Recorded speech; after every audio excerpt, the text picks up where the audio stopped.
ఆరోగ్య భాగ్య చక్రం మరో అంకానికి స్వాగతం. ఎస్ట్రాలజర్స్ అంటూ ఉంటారు, ఏమయ్యా ఫలానా గ్రహం పీడింపబడింది, ఫలానా వాడు వక్రంగా చూస్తున్నాడు, ఫలానా వాడు నీచ అయ్యాడు, ఏమిటయ్యా గోళ అనుకుంటూ ఉంటారు మీరు. శుభాశుభ గ్రహాలు అంటారు, సములు అంటారు. వీడు కావడానికి నీకు మంచి గ్రహమే కానీ అక్కడి వీళ్ళు కూర్చున్నా చూసారు, అందుకని సమస్య.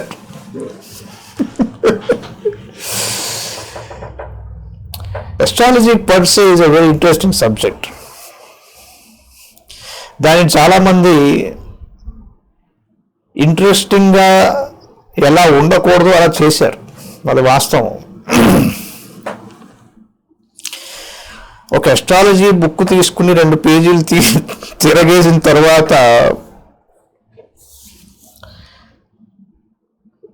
ఎందుకు బాబు ఇదంతా, మరి ఒక ఎడారిలో ఎండమావులు కూడా లేని ఒక ఎడారిలో అలా నడుచుకుంటూ వెళుతున్న అనుభవం కలుగుతుంది. కారణం ఏంటంటే దీంట్లో జార్గాన్ ఎక్కువ, కన్ఫ్యూజన్ ఎక్కువ, కన్విక్షన్ తక్కువ. I don't blame anybody. కారణం ఏంటంటే ఈ గ్రంథాల్లో, సంస్కృతంలో ఉన్న గ్రంథాల్లోంచి తీసుకుని ఆ శ్లోకాలని యాజ్ ఇట్ ఈస్గా ట్రాన్స్లేట్ చేయడం జరిగింది. దాంట్లో చాలా మటుకు సింప్లిఫై చేసిన ఒక ఘనత మహానుభావుడు బివి రామన్ గారికి చెందుతుంది. చాలా ఆయన వెస్టర్న్ ఎస్ట్రాలజీని, ఇండియన్ ట్రెడిషనల్ ఎస్ట్రాలజీని చాలా దగ్గరగా తీసుకువచ్చి ఇది సైంటిఫిక్ అయినా అర్థం చేసుకోండి అని చాలా చక్కగా ఒక సిరీస్ ఆఫ్ బుక్స్లో చెప్పాడు ఆయన. అస్ట్రాలజికల్ మ్యాగజైన్లో బ్రహ్మాండంగా వచ్చాయి అవన్నీ. బట్ ఆయనకి రావాల్సినంత రికగ్నిషన్ రాలేదు. ఆయన పుస్తకంలో చెప్పాడు, వృషభ లగ్నం వాళ్ళకి ఆ సమస్య ఉంటుంది అని. పాపం అదే నిజమైంది. కానీ ఎస్ట్రాలజీ క్యాన్ బి ఇంట్రెస్టింగ్. మీరు కనుక హ్యూమన్ బిహేవియరు, ఒక వ్యక్తి యొక్క ప్రతిస్పందన ఎటువంటి లక్షణాలతో కూడి ఉంటుంది, ఎందుకు అలా ఉంటుంది, ఏ సమయంలో అలా ఉంటుంది, ఏ సమయంలో అలా ఉండకపోవచ్చు, మానవ సంబంధాలు, ఆరోగ్యం, అనారోగ్యం, ఇలాంటి కొన్ని ఆసక్తికరమైన అంశాలతో సైకాలజీ, మనోవిజ్ఞానాన్ని కలుపుకుని కనుక ముందరికి వెళితే సబ్జెక్ట్ చాలా ఇంట్రెస్టింగ్. వీటిని కొద్దిగా పక్కకి నెట్టి కేవలం ప్రెడిక్షన్స్ మీద దానిని చూడడం వలన కొన్ని సమస్యలు ఏర్పడుతూ ఉంటాయి. ఒక చోట ఒకలా ఉందంటే ఒక చోట ఇంకోలా ఉందని చెబుతూ ఉంటారు. కానీ పాశ్చాత్యులు ఎక్కువగా మనోవిజ్ఞానం మీద దృష్టి సారించారు చాలా కాలం క్రితమే. కొద్దిగా లేట్గా వచ్చింది మన దేశంలో. అందుకని ఏంటంటే బిహేవియరల్ సైన్స్కి ఎస్ట్రాలజీకి ఉన్న కనెక్షన్ని కనుక మీరు కలిపి చూస్తే the subject can be very interesting. So మనం లగ్నాత్ 6, 8, 12 అధిపతులు ఏ రాశుల్లోకి వెళితే ప్రీడిస్పోజ్డ్గా బై బర్త్ ఎటువంటి సమస్యలు ఆ రాశి, ఆ లగ్నాల వారికి ఉంటుంది అన్నది మనం చెప్పుకున్నాం, మేషం నుంచి మీనం వరకు. అవి గ్రహస్థితుల వల్ల ఎటువంటి మార్పులకు గురవుతాయని అన్నది మనం ఉత్తరోత్తర చూస్తాం. It's a vast subject. అయితే గ్రహాలు సామాన్యంగా ఎటువంటి ఆస్పెక్ట్స్ని శాసిస్తాయి ఆరోగ్యం విషయంలో? ఏ గ్రహం పీడింపబడింది అన్నది చెప్పుకోవాలంటే పెద్దగా ఏదో ఉతిగా ఆరేక్కర్లేదండి. గ్రహాలు ఏ అవయవాలను శాసిస్తాయి అనే కంటే ఏ గ్రహం ఇతర గ్రహాల వలన బాధింపబడినప్పుడు ఎటువంటి సమస్య ఏర్పడుతుంది అనే ఆలోచన సబబైనది. It's relative. దీనికి 2 కారణాలు ఉన్నాయి. మొదటిది, గ్రహ సమ్మేళనం ద్వారా వాటి పరిస్థితుల ద్వారా అవి భిన్నమైన ఫలితాలను ఇస్తూ ఉంటాయి. తద్వారా ఒక నిర్దిష్టమైన సూచన చేసినప్పుడు చాలామంది పొరపాటు చేయడం సహజం. ఈ గ్రహాలు అవి ఎప్పుడైతే వేరే గ్రహాలతో అసోసియేట్ అవుతాయో వాటి నేచర్ మారుతుందండి. దానిని విస్మరించి ఇది శుభగ్రహం కదా, ఇది అశుభగ్రహం కదా అనేసుకుంటూ వెళ్ళిపోతే కుదరదు. రిజల్ట్ వేరేలా ఉంటుంది. Association is very important. రెండవది, అనారోగ్యం గ్రహాలు పీడింపబడటం వలన కలిగే పరిణామం. గ్రహాలు పీడింపబడటం వలన కలిగే ప్రభావం.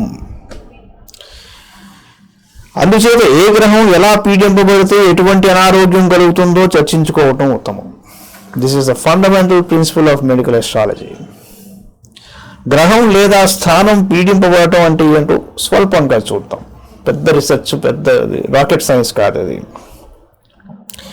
ప్రతి లగ్నానికి శుభ అశుభ సమగ్రహాలు ఉంటాయి. గురు శుక్రులు సహజమైన శుభగ్రహాలుగా ఎంచుకోవడం, తర్వాత యోగకారకుని సాంగత్యం. నీకు అశుభగ్రహం కనుక యోగకారకుడితో కలిసి ఉంటే అది గ్యారంటీగా శుభ ఫలితాలను ఇస్తుంది.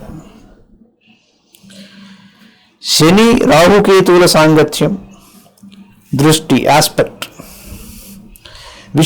వీటిని విశ్లేషించి ఏ గ్రహమైనా పీడింపబడిందా లేదా అన్నది నిర్ధారించుకోవాలి ముందర. జాతకం చూడగానే అదిగో ఫలానా గ్రహంతో ఉంది కాబట్టి అయిపోయింది, అది కాదు. అది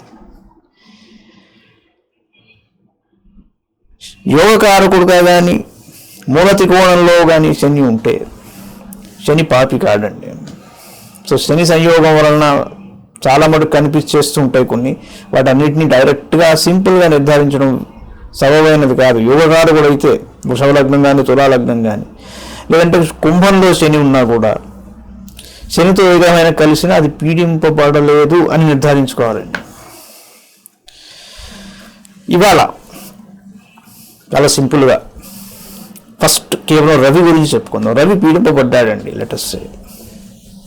మీరు నిర్ధారించారు ఫస్ట్. మీరు అన్ని క్యాల్కులేషన్స్ చేసి ఇప్పుడు నేను చెప్పినవన్నీ కూడా కొన్ని ఎలిమినేషన్ ప్రాసెస్లోకి వెళ్ళి రవి పీడింపబడ్డాడు అని మీరు రాసుకున్నారండి డైరీలో. మీరు జాతకం చూడగానే మీకు కనిపించింది అలాంటి విషయం. మీరు మీ ఎదురుకుండా కూర్చున్న క్లయింట్ని కొన్ని ప్రశ్నలు వేయచ్చు ఆరోగ్యం విషయంలో. అదేమిటయ్యా అంటే, ఏమంటే మీకు లివర్కి సంబంధించి, బైల్కి సంబంధించిన సమస్యలు చిన్నప్పుడు వచ్చాయా, లేక బాల్యంలోనే వచ్చిందా? ఒకసారి దశ కూడా చూసుకోవచ్చు. రవి దశ జరిగిపోయిందా, లేదా జరగబోతుందో, లేదా జరుగుతున్నదో. అలాగే ఎక్కువగా జ్వరాలు రావడం, మీకు నీరసంగా ఉండడం, ఏదో ఒక పని చేయగానే చాలా నీరసం మీకు రావడం కానీ, లేకపోతే పాల్పిటేషన్స్ కానీ, గుండె సమస్యలు కానీ, జాయింట్ పెయిన్స్ కానీ ఇలాంటివి ఉన్నాయా అని అడగడంలో తప్పులేదు. రవి పీడింపబడ్డప్పుడు ఒక్కోసారి కొంతమందికి చర్మం పగిలిపోతుంటుంది. నేను మీకు ఒక సందర్భం చెప్తాను, ఎగ్జాంపుల్. నా దగ్గర ఒక ఆయన వచ్చాడు. మామూలుగా సడన్గా కనుక చూస్తే ఒళ్ళు జలధరిస్తుంది అనమాట, అట్లా ఉన్నాడు ఆయన. వాళ్ళ ఆవిడతో వచ్చాడు. మొహం మీద ఒక స్కార్ఫ్ కట్టుకుని వచ్చాడు. నేను అనుకునేది దెబ్బ తగిలిందేమో, చర్లేదు చర్మం ప్రాబ్లంలో వికారంగా ఉందేమో, సో అది అట్లా కూర్చుంటున్నాడు అనుకున్నాను. ఆవిడ లోపలికి వచ్చి, ఏమండి తీసుకురమ్మంటారా అన్న. నేను అపాయింట్మెంట్ ఇచ్చాను కదా, తీసుకురండి అన్నాను. తీసుకొచ్చాక ఆవిడే తలుపు వేసేసింది. అయ్యో పాపం అనుకున్నాను. మెల్లగా ఆ స్కార్ఫ్ ఇలా తీసింది. చూస్తే నేనైతే ఇప్పుడు చూడాలి అలాగా. స్కిన్ యావత్తు కరెక్ట్గా ఒక పాము, ఒక సర్పం మీద ఎలా స్కేల్స్ ఉంటాయో అటువంటి బెల్ట్ తొడుక్కుంటూ ఉంటారు మగవాళ్ళు. ఈక్వల్ నెంబర్ ఆఫ్ స్క్వేర్స్ మొత్తం ఫేస్ మీద. ఆవిడంది పాప ఆయన చూస్తే చాలా బాధేసి, ఆయన కళ్ళు మూసుకుని ఉన్నాడు. ఆవిడంది నేను కేవలం ఫేస్ ఒక్కటే చూపిస్తున్నానండి, శరీరం అంతా ఇలాగే ఉంటుంది అని చెప్పింది ఆవిడ. కొద్దిసేపు తమాయించుకుని అన్నాను, ఏమండి మీరు కళ్ళు తెరవండి, ఏం పర్వాలేదు, తెరవలేకపోతున్నారా అంటే లేదండి. నేను అప్పుడు తెరిచాడు ఆయన కళ్ళు. ఎంత బాధలో ఉన్నాడంటే, జాతకం పరిశీలించి నేను అనుకున్నాను రవి యొక్క సమస్య ఎలా ఉందంటే, సామాన్యంగా రవి కేతువుల కాంబినేషన్లో ఇటువంటి సమస్య వస్తుంది. రవి గనక నిజంగా పీడింపబడ్డట్టు నిర్ధారించుకుంటే ఆ దశలో స్టార్ట్ అయిందన్నట్టుగా తెలిసింది. అడిగాను ఎప్పుడు స్టార్ట్ అయిందని, నేనే ప్రిడిక్ట్ చేశాను. అంటే అవునండి ఫలానా టైంలో స్టార్ట్ అయింది. సరే దాని తాలూకు రెమెడీస్ ఇచ్చాను. నేను గర్వంతో చెప్పుకుంటున్నాను, డాక్టర్ కూడా ఆశ్చర్యపోయినట్టుగా అతను క్యూర్ అయ్యాడు. అంటే ఎస్ట్రాలజీలో మీరు ఏ గ్రహం వలన ఏ దశలో ఎట్లా ప్రారంభమైన సింపుల్గా లొకేట్ చేయగలిగితే, దశలు మీ కళ్ళ ముందర ఉంటాయి, మీరు అతనితో కన్ఫర్మ్ చేసుకోవాలి క్లయింట్ తోటి. Read the past and then the future, only then come to the present. The present has to be camouflaged in between the past and the future. డైరెక్ట్గా ఫ్యూచర్ రీడ్ చేయడం కరెక్ట్ కాదు. No, I don't think good astrologers do that. మీరు అంచేత రవి గనక పీడింపబడ్డప్పుడు, ఇప్పుడు నేను చెప్పినవి ఇంకోసారి చెప్పుకుందాం. బైల్ అంటే జాండిస్కి సంబంధించిన ఇష్యూ. ఎస్, జాండిస్ అన్నది మళ్ళీ లివర్ అనగానే గురువు దగ్గర కూడా వెళ్తాం మనం, గురు గ్రహం వల్ల కూడా ఒక సమస్య, అది పక్కన పెట్టండి. బట్ మైండ్ యూ, రవి కనుక పీడింపబడ్డప్పుడు first and foremost problem will be with bile, liver issue, that is jaundice. Number 2, ఫ్రీక్వెంట్గా జ్వరాలు రావడం. ఈ జ్వరాలు ఎక్కువగా ఇన్ఫెక్షన్, వైరల్ ఫీవర్స్ అలా వస్తూ కూడా మామూలుగా కూడా వ్యక్తి will be confine to these fevers, ఎక్కువ తొందరగా పట్టేసుకుంటాయి. Joint pains, yes. Then peculiar skin issue, ఇది కూడా ఉంటుందన్నమాట. అండ్ వీటన్నిటిని మించి రవి గనక పీడింపబడ్డప్పుడు, ఒకవేళ శని వల్ల పీడింపబడితే, ఏ గ్రహం వల్ల పీడింపబడితే ఎలా ఉంటుందన్నది మెల్లగా చెప్పుకుంటూ వెళ్తున్నాను. నేను first only I'm starting with the planet per se, not the combinations.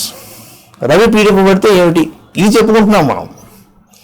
అందులో ఇవి చెప్పుకుంటూ ప్రత్యేకంగా చూడవలసింది గుండెకి సంబంధించిన విషయాలు. అంచేత ఏ గ్రహం ద్వారా పీడింపబడిందన్న తర్వాత చూద్దాం. బట్ రవి గురించి ఇవాళ చెప్పాను. వెరీ షార్ట్లీ చంద్రుడి దగ్గరికి వెళదాం. ప్లీజ్ కీప్ ఫాలోయింగ్ ఆరోగ్య భాగ్య చక్రం. It reveals a lot of things. Thank you.